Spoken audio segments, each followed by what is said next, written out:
بسم الله والصلاة والسلام على رسول الله. امبارح اتكلمنا في فيديو عن أسباب فساد الأكل جوه التلاجة وبره التلاجة، والحقيقة جالي تعليقات أكتر من تعليق بيطلبوا مني فيديو عن ترتيب التلاجة والطريقة كويسة أو الطريقة الصحيحة للتنظيف ونطهر التلاجة بإيه. ليه؟ لأننا بنضيع، في ناس كده قالت بنفس اللفظ، لأننا بنضيع أكل كتير جدا وإحنا مش واخدين بالنا، بيتلف مننا وفي حاجات كده غريبة مش عارفين سببها إيه. النهاردة إن شاء الله هنتكلم عن كيفية ترتيب التلاجة وكيفية تنظيفها وتطهيرها، ونصايح حلوة قوي قوي قوي بخصوص المحافظة على التلاجة وما بداخلها. وأنا عارف إن في ناس دلوقتي، أنا عارف متأكد في نوعية من الناس كده بتخش: أنت لسه جاي تعلمنا هننظف التلاجة إزاي؟ ما كل الناس عارفة بتنظف التلاجة إزاي. ما تستهونوش ببعض المعلومات، ممكن يكونوا فاهمين كل معلومة واحدة بس ممكن تكون جديدة عليكم. فأرجوكم اتفرجوا في الفيديو للآخر وشوفوا، ممكن تطلعوا بمعلومة ممكن تفيدكم وتستهونوش بالمعلومة الصغيرة. أولا وقبل كل شيء، فضلا وليس أمرا، اللي مش مشترك في القناة يشترك، أو اللي بتشوفني من موقع آخر ممكن تتابعني وتعمل مشاركة أو تعمل لايك وتعليق بأي شيء يخص المحتوى أو خارج المحتوى. نبتدي في موضوعنا بسرعة كده، نبتدي ويلا بينا. احنا ليه لازم نرتب التلاجة؟ نسأل نفسنا السؤال ده، احنا ليه لازم نرتب التلاجة؟ اول حاجة لمنع التلوث العرضي، التلوث العرضي او التلوث العابر بايه؟ بين اللحوم والفراخ النية والخضار. يعني احنا لو حاطين لحوم وفراخ نية وخضار مع بعض، ممكن المية او السائل اللي بينزل من الخضار واللحمة ده يلمس الخضار وممكن يعمل لنا مشاكل. ده اسمه تلوث عرضي او تلوث عابر. تاني حاجة المحافظة على صلاحية الأكل. تالت حاجة الترتيب ده بيخلي بيوزع الهواء البارد بشكل منتظم وبشكل مناسب جوه التلاجة. طب تعالوا بينا بقى نشوف بنرتب ازاي التلاجة. عندنا في التلاجة تقريبا 3 أو 4 أرفف. هنشوف الرف العلوي نحط فيه ايه، والرف الوسط بنحط فيه ايه، او الرفوف الوسط بنحط، والرف اللي تحت بنحط فيه ايه، والادراج بنحط فيه ايه. الرف العلوي نخليه دايما للأطعمة الجاهزة، زي ايه؟ زي الجبنة، زي الزبادي، زي اللبن، زي البيض المغسول وبواقي الاكل. وطبعا هتقولي لي البيض بيتحط في باب الثلاجه. لا، البيض اللي بيتحط في الثلاجه ده حاجه تانية. يا ريت تفكروني بيه، نعمل لكم فيديو بيه ليه امتى نقول البيض يتحط على الرف الاولاني من الثلاجه وامتى نحطه في باب الثلاجه. يبقى الرف الاولاني نحط فيه الحاجات الجاهزه زي الجبنه والزبادي واللبن والبيض المغسول وبواقي الاكل، يعني شويه اكل بسيطه كده في علبه ممكن نحطها. الرفوف الوسطى نحط فيها الاكل المطبوخ اللي محطوطه في علب وصواني جاهزه للاكل. واخدين بالكم؟ ده الرفوف الوسطى. الرف اللي تحت بقى بنخصصه للفراخ واللحمه والسمك النيين، طبعا محطوطه في علبه محكمه الغلق او في اكياس تقيله بتمنع تسريب المياه، اكياس تقيله ومقفوله كويس. باب التلاجة ده أقل مكان برودة، باب التلاجة أقل مكان برودة، ولذلك ما نحطش فيه حاجة مهمة. نحط فيه المية، نحط فيه العصير، نحط فيه الكاتشب، الحاجات اللي زي كده. وبالنسبه للفريزر لازم نخلي الاطعمه اللي هنستعملها قريب نخليها فوق، واللي هتتخزن فتره اطول نخليها تحت. الستات كلها شاطرين عارفين الكلام ده، انا بقول للي ما يعرفش. نيجي بقى للاهم، ازاي ننظف التلاجة ونطهرها. اول خطوه، انا هقول بالراحه عشان في ناس محتاجه كده. اول خطوه هنفصل الكهرباء، يعني نشيل الفيشه. تاني حاجه ننظف فتحات التصريف الميه. في ناس كتيره ما تعرفش الحته دي، في بعض الثلاجات فيها فتحات كده بتصرف الميه المتكثفه، وغالبا في ثلاجات كتيره بتسد هذه الفتحات، ودي مشكله. يبقى لازم ننظف الفتحات دي، نجيب عود خله بالطويل ده او خله من صغير ونحاول ننظفها ونسلك الفتحه اللي بينزل منها الميه اللي موجوده دي خلاص عرفنا كده. طب بعد كده نعمل ايه؟ هنشيل الارفف والادراج ونغسلها بره. نشيل الارفف والادراج نغسلها بره. نغسلها بايه؟ بميه دافيه وخل وبيكربونات. ماشي؟ طب عملنا كده، نظفنا التلاجة. نيجي بقى ننظف التلاجة، بنجيب حته قماشه ناعمه ونبلها بالخل، الميه بالخل والكربونات، وننظف بيها جدران التلاجة وظهر التلاجة وكل مكان في التلاجة. جميل. خلصنا غسيل التلاجة، نعمل ايه بقى؟ نجيب بخاخه فيها ميه بخل، واخدين بالكم، او ميه بليمون، ونرش التلاجة. ان هي كده بالطريقه دي بنعقم او بنطهر التلاجة. خلاص. بعد كده بنسيب باب التلاجة مفتوح شويه عشان لو في روايح ولا حاجه ايه اللي اثار الغسيل ده تطلع. بعد كده بنرجع كل الاكل تاني في التلاجة ونرصهم زي ما قلنا بالطريقه اللي احنا ايه، بس نخلي الحاجات الاقدم نخليها قدام عينينا عشان نستهلكها ايه الاول. طب في نقطه مهمه، المقبض بتاع الباب، يعني المكان اللي بنشده منه الباب ده، الحته دي اكتر مكان فيه تلامس، لابد من غسيلها كويس جدا بالميه والصابون، او ميه بالخل، او ميه او بالكربوناتو. حاجه تانية مهمه بننساها كلنا، الكاوتش بتاع الباب، الكاوتش بتاع في ثنايا كده، في ثنايا، الثنايا دي لو احنا سيبناها ما بنغسلهاش نلاقيها كلها مطربه فيها تراب كده وتلاقيها اسود والكلام ده. الستات كلها عارفين الكلام ده، فاحنا بنمسك حته قماشه الناعمه دي ونعديها وننظف الثنايا اللي بين ايه، بين الكاوتشه ده كده، وننضفها ونخليها بيضه زي الفل برضو، ونطهرها بايه، بالميه اللي عليها قطرات من الخل، ما نزودش الخل هنا بقى. طبعا الفريزر نعمل فيه زي ما عملنا في التلاجة، جميل، يعني ننظف ونعمل ونحط بكل حاجه مكانها.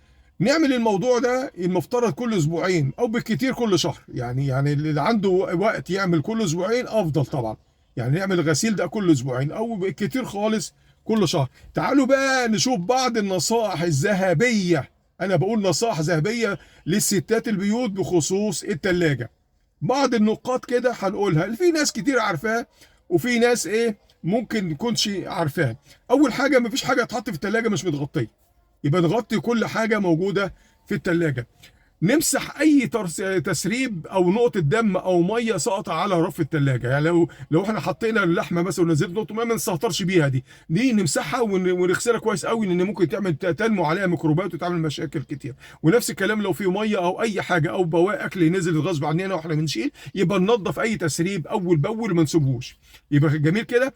بعد كده نتابع درجة الحرارة بتاع التلاجة، والمفترض حرارة التلاجة اللي تحت من 1 ل 4 درجة مئوية، والفريزر سالب 18. لو عندنا ترمومتر هنقيس بيه، ما عندناش الستات عارفة الكلام ده، بتحس بالتلاجة بتاعتها لما تلاقي التبريد مش مظبوط تبلغ على طول ان لازم حد يكشف عليها. ماشي. هنعمل بعد كده ايه، نحط علبة او طبق صغير فيه حتة فحم او شوية كربوناتو، يعني حته فحم او شويه كربونات في طبق عشان يمتص اي ريحه غريبه موجوده في الثلاجه. وممكن نعمل حاجه ثانيه جميله قوي، نجيب طبق ونحط قشر برتقان او قشر ليمون، ده بيدينا ريحه كويسه للثلاجه. ممكن في ناس ما تعرفش الحته دي. كل يومين، معلومه ثانيه، كل يومين نبص في الثلاجه، عشان ممكن نكون ناسيين اكل او بواقي موجوده جوه ومش واخدين بالنا وبيحصل، ما حدش بيقول ما بيحصلش. يعني ممكن بتفتشي في الثلاجه، خبر ابيض دي العلبه دي انا ناسياها. طب ما من كل يومين كده نبص في الثلاجه من ورا كده، ممكن نلاقي حاجه، احنا ناسيينها موجوده في ظهر الثلاجه. نقطه مهمه تانية قوي، خلي بالكم معايا وصحصحوا معايا، الطماطم ما تتحطش مع باقي الخضار. الطماطم ما تتحطش مع باقي الخضار. ليه بقى؟ لان الطماطم، معلومه علميه هنا، الطماطم بتنتج غاز اسمه غاز ايثيلين. الغاز الايثيلين ده بيسرع من عمليه الفساد، يعني هو بيخلي الخضار يعني يدبل بسرعه، او يتسرع في الايه، في عمليه ايه، الفساد ويتلف. يبقى الطماطم ما تحطش مع بقيه الخضار، لو هنحط طماطم نحطها لوحديها ما يكونش مع بقيه الخضار. نفس الكلام لو احنا بنحط فاكهه، الموز والتفاح ما نحطوش مع بقيه الفواكه والخضار، لانهم برضو بيطلعوا غاز الايثيلين اللي بيسرع من فساد الخضار والفاكهه. طب الموضوع ده، دي الايه، النصايح. نصيحه برضو نقلل تكرار فتح وغلق ايه، الباب الثلاجه، يعني مش كل شويه نفتح ونقفل، نفتح ونقفل، نفتح ونقفل. طب في حته مهمه جدا، ومصحصحوا معايا، نفحص كاوتش الثلاجه، باب الثلاجه. انا واحده ست هفحص ازاي وانا فني يعني؟ لا، ده اقول لكم حاجه بسيطه قوي، نعرف ان الثلاجه دي محكمه الغلق ولا فيها تنفيس. يعني ايه تنفيس؟ يعني الهواء السخن اللي بره في المطبخ بيخش الثلاجه، او الهواء البارد بيطلع بره. هنفحص كاوتش الثلاجه ازاي؟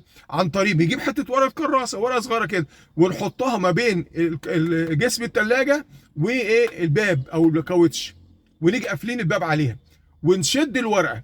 لو طلعت معانا بسهوله قوي نعرف ان في تنفيذ، لو طلعت معانا بس بصعوبه وممكن الورقه تتقطع نعرف الثلاجه مقفوله كويس قوي وما فيهاش تنفيذ. طبعا لو فيها تنفيذ في طرق برضو ممكن تعالجوها بيها، لو انتوا عايزين قولوا لي ان اقول لكم تعملوها ازاي. واخدين بالكم؟ يعني مش محتاجه فني ولا محتاجه حاجه. يبقى دي نصايح اهي. من نصيحه تانية برضو، نستخدم الاكياس المخرمه دي المثقبه دي للخضار زي الفلفل والخيار، علشان الخضار عايز يتنفس. عارفين الاكياس دي اللي بيجي عليها الراجل بتاع البصل كده بيحط في اكياس حمراء اللي هي المخرمه دي؟ ممكن تجيبوا كيس كبير ده وتعملوه اكياس صغيره، حط في الفلفل، حط في الخضار والحاجات دي كلها. مهم قوي لبعض الخضار زي الطماطم، زي الخيار وزي الفلفل، عشان التنفس بتاعها. حته مهمه برضو، معلومه حلوه جدا، بعض الخضروات محتاجه تتلف بمناديل ورق، زي الجرجير وزي البقدونس وزي الخس وزي السبانخ. ليه اللي فيها بمناديل ورق؟ طبعا احنا حطينا ناشفه عشان ما تلقطش اي رطوبه، ما تلقطش الورق، هو اللي هيلقط الرطوبه بس مش هيخلي الرطوبه تصل. وفي نفس الوقت الورقه حنينه مش زي الكيس البلاستيك او اي حاجه او الورقه الثانيه. يبقى ورقه المناديل اللي نلف بيها الخضار زي الجرجير والبقدونس والسبانخ والخس. طب في بعض اخطاء شائعه الستات بتعملها، زي ايه؟ بخصوص الثلاجه برضو، تخزين اللحمه فوق الخضار. يعني اللحمه، يعني ممكن عندنا حته لحمه مطلعينها مثلا من الفريزر، مخلينا تفك على رف الثلاجه، نيجي حاطين عليها خضار، او العكس نحط اللحمه على الخضار، او ده غلط. بدي بيحصل تلوث عرضي او تلوث عابر. سليم. طيب دي نقطه. النقطه الثانيه، تراكم الاكل فوق بعضه. يعني نحط الاكل الثلاجه مكدسه ومفيش مكان يمر منه الهواء. المفروض الهواء بيمر من خلال من على الارفف كده وينزل ويطلع كده، في دوره هواء بتتم. لما انت تكدس الثلاجه كله فوق بعضه كله فوق بعضه من غير نظام، هنا في الحاله دي غلط، ده غلط على الثلاجه. تالت حاجة، استخدام علب بلاستيك رديئة. احنا قلنا قبل كده في فيديو بتاع البلاستيك ان احنا لو هنستعمل علب لحفظ الطعام لازم تكون علب مخصصة للطعام. نقلبها من ظهر كده واحنا بنشتريها، نلاقي عليها مثلث مكتوب نمرة 5، مثلث في نمرة 5. لو لقينا اي رقم تاني او معلاش رقم، لا دي بقى من نوعية رديئة، ما تنفعش تلامس الاكل. الاخطاء الشائعه الثانيه اللي انا عايز انبهكم عليها، الناس بتدخل الاكل عشان يبرد في الثلاجه. يعني واحده عامله شويه رز بلبن ما بتصبرش لما يبرد بره على الرخام، لا بتدخله دافي في الثلاجه عشان يبرد براحته. ده غلط، غلط على الثلاجه وغلط على المنتج وغلط على الحاجات اللي موجوده كمان جوه الثلاجه. ماشي. برضه الناس اللي بتعمل طبق مهلبيه، شويه مهلبيه للعيال او كيكه او وهي سخنه او دافيه، ما نحطهاش في الثلاجه لغايه ما تبرد، تاخد درجه حراره الجو او قريبه من حراره الجو، وندخلها الثلاجه. اخر حاجه او من الاخطاء الشائعه، الكراكيب. الكراكيب كل ما ازدحم الرفوف في الثلاجه كل ما قل دوران الهواء البارد زي ما قلت. ماشي. في ناس كتيره بتطبخ برضو في خطأ، وهنا ناس بتقع فيه. ناس كتيره بتطبخ في حلال الالومنيا، بيتبقى منها شويه اكل، يجي حاطين الحله الالومنيا كلها في على رف الثلاجه. وهنا كارثه، حرفيا كارثه. الحله الالومنيا اللي فيها الاكل، اللي خصوصا اللي فيها طماطم وليمون، دي كارثه حقيقيه. انا هقولها تاني اهو، عشان الناس اللي بتقول انت دايما بتعيد الكلام، انا بعيد الكلام لاهميته. الناس اللي بتطبخ في حله المونيا وبعدين اللي بتبقى منها تحط الحل الالومنيا في الثلاجه، في منتهى الخطوره، كارثه حرفيا. لان الالومنيا بيحصل في بتتفاعل مع الاكل الحامضي. الاكل الحامضي اللي هو الطبيخ اللي عندنا ابو صلصه، اللي هو فيه طماطم، والاكل اللي فيه ليمون، واخدين ده اسمها اكلات حامضيه. الالومنيا بتتفاعل مع الاكل الحامضي، بتطلع ماده اسمها اكسيد الالومنيوم. اكسيد الالومنيوم. الماده دي بتنتقل للاكل واحنا بناكله، ودي ضاره جدا جدا على المدى البعيد. بيعمل اكسيد الالومنيوم؟ شوفوا بقى المفاجآت، بيعمل زهايمر، بيعمل مشاكل في الكلى والاعصاب. اظن بقى يعني طب نعمل ايه؟ كمان التبريد بيساعد على الانتقال ده. طب هتقولوا لي الحل الحل بقى احنا اضطرينا نطبخ في حل المونيا، بس ما تكونش منقره. خلي بالكم حل الالومنيا كلها ما فيهاش نقر ولا فيها خرام ولا فيها نقط السوداء الناس عارفاها دي. اضطرينا نطبخ في حل الالومنيا مع انها غلط. بعد ما نخلص بننقلها، او في شويه بقوا ننقلهم في علب او ننقلهم في اطباق او صينيه او اي حاجه مش الومنيا، ونحطها في الثلاجه علشان نتفادى المادة الألمنيوم دي. البلاستيك برضو لازم يكون نمرة 5، أو علب ستانلس أو أي حاجة، أو علب فخار، أي حاجة. التلاجة أخيرا كده قربنا ننتهي. أخيرا التلاجة مش مجرد مكان بنحط فيه الأكل. التلاجة مش مجرد مكان بنحط فيه الاكل. دي مسؤوليه، وكل ما حافظت عليها حافظت على صحتك وصحه ايه اسرتك. شاركونا في التعليقات وقولوا لي ايه اكتر غلطه كنتوا بتعملوها في الثلاجه.